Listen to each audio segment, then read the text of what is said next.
Balikan na natin si Rafi Tima para sa latest sa tensyon sa Gaza at Israel. Live pa rin siya mula sa Giza sa Egypt. Rafi?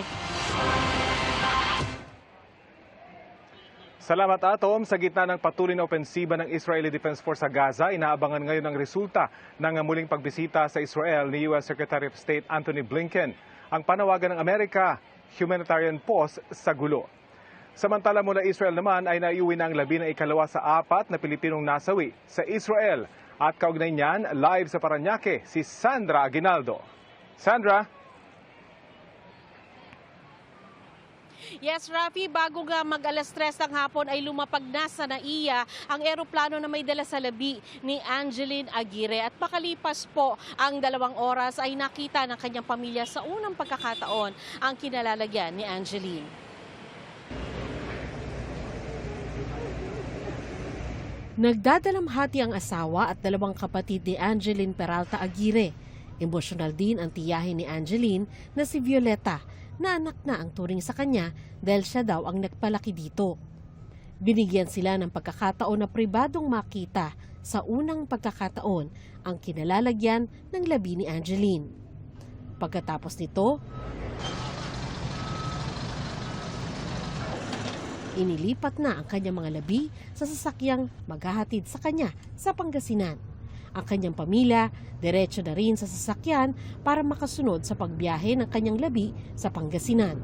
Si Angeline, 33 years old, ay nurse na nagtrabaho sa Israel bilang caregiver sa Israeli na si Nira, 70 years old. Pinatay si Angeline at Nira ng mga sumalakay na Hamas sa Israel noong October 7.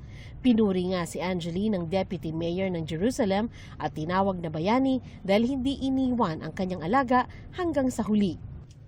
Overseas Workers Welfare Administration o OWA na ang mga kasiwa sa burol at libing ni Angeline, bukod pa sa paunang tulong pinansyal ng gobyerno. Meron ding malapensyon at panghabang buhay na tulong naman ang Israel sa mga naiwan ni Angeline.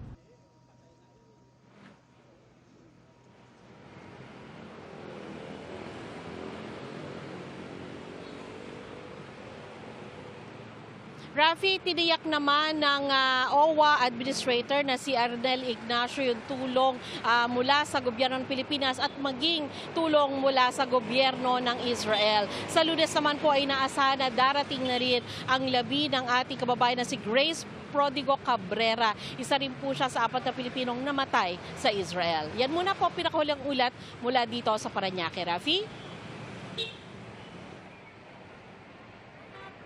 Maraming salamat, Sandra Aguinaldo. Mga kapuso, samahan nyo kaming tumutok 24 oras. Bisitahin at mag-subscribe sa GMA Integrated News sa YouTube. Sa mga kapuso abroad, bisitahin ang GMA Pinoy TV at www.gmanews.tv.